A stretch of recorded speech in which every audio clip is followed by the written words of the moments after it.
in officiating this year, I'm sure you've already heard it, and football officials have gone through it in a major way, is the new concussion rule. In the state of Oklahoma, Governor Henry in May signed into law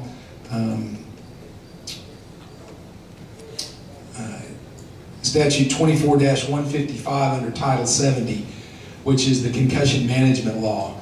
And the concussion management law in the state of Oklahoma reads like this: if an official or coach or a game administrator sees a child who exhibits the symptoms of a concussion, that child needs to be taken out of the game or the practice or the contest immediately.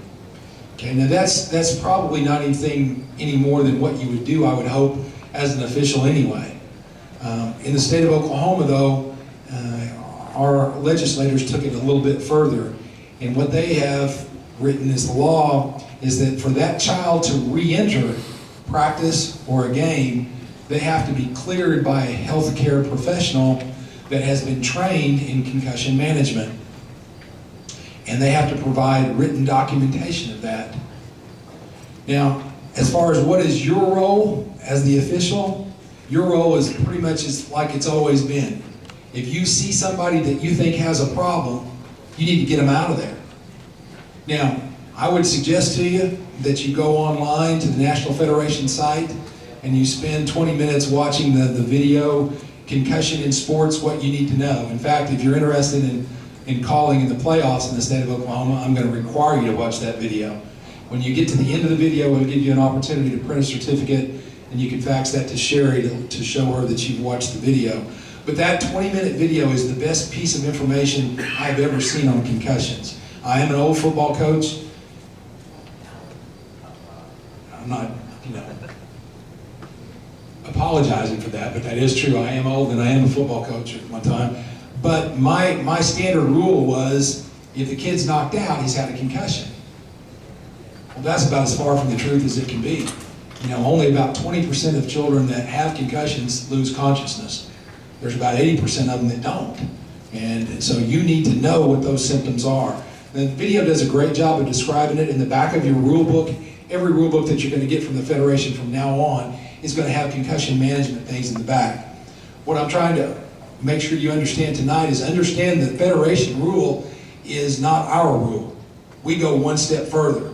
Our one step further is they've got to have written documentation from a healthcare provider that's trained in concussion management to re-enter the game. Now, here's the part that our football guys kind of balked on me at the start, but it really is much simpler than it sounds.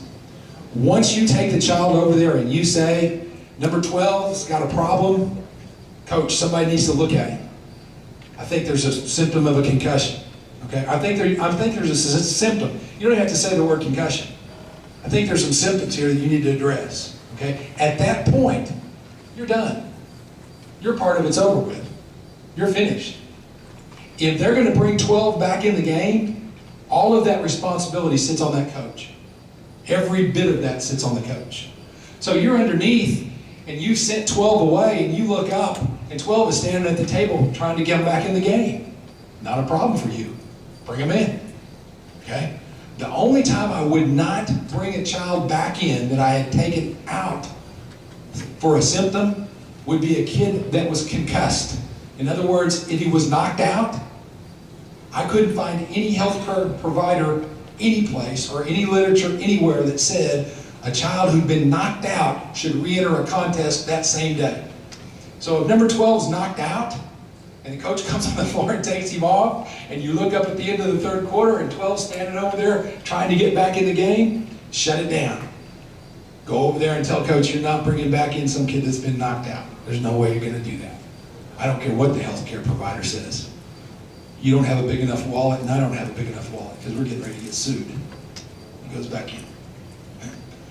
Okay, so your responsibility is pretty much just like it's always been. All right, you see something, take them out. Everything else falls on the coach after that.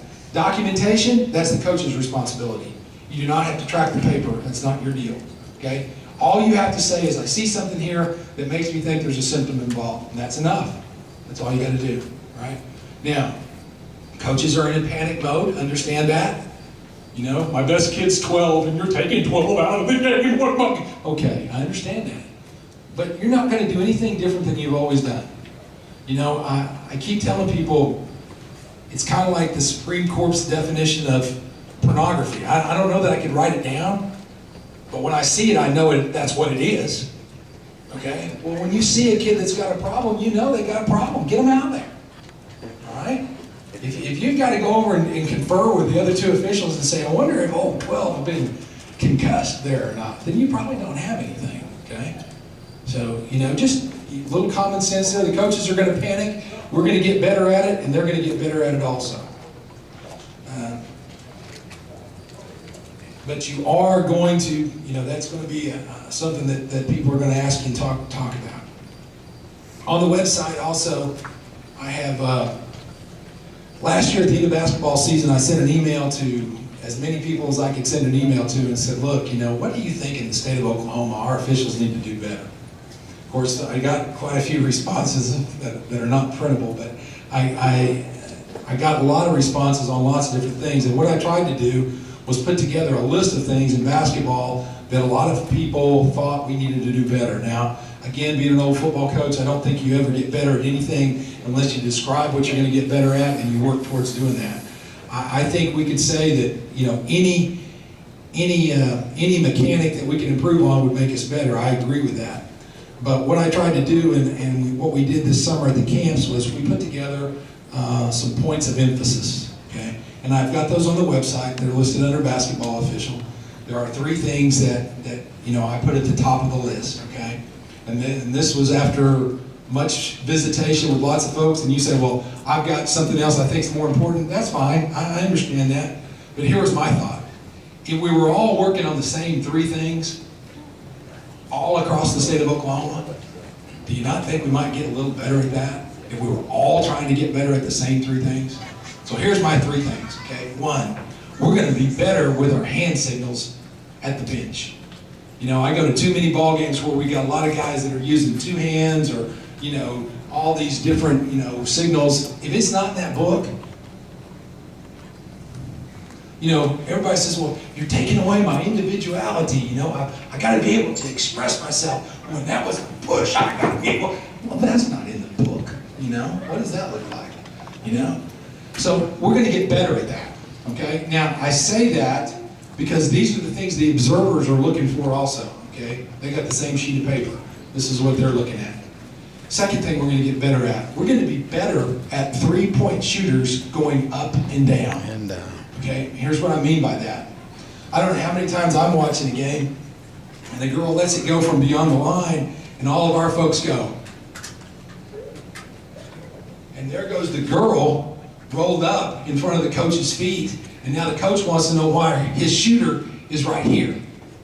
Now, it could be that shooter took a dive. And I promise you, there's some coaches that teach that. No, I didn't say that. But there are some coaches out there that actually do that. But here's my point. We ought to be able to say, one of us ought to be able to say, I had her up and down. She did that on her own. Okay? I mean, it doesn't take all 3 of us with her. I mean, I know, I'm just like everybody else. This is my favorite signal. I'm a football coach. I love it. It's good. It's all good. The church I go to. We got them up there like that. It's all good, I'm telling you. So, but one of us, and so then what does that mean? Well, that means in a pregame, we better decide who's got the 3-point shooter where. And if we're working 2-man crew, oh, somebody's going to have to work, because we need to be able sure that we got that and see her, and that somebody needs to know whether they're on their back or not. Okay? So we're going to be better with 3-point shooters. Last thing,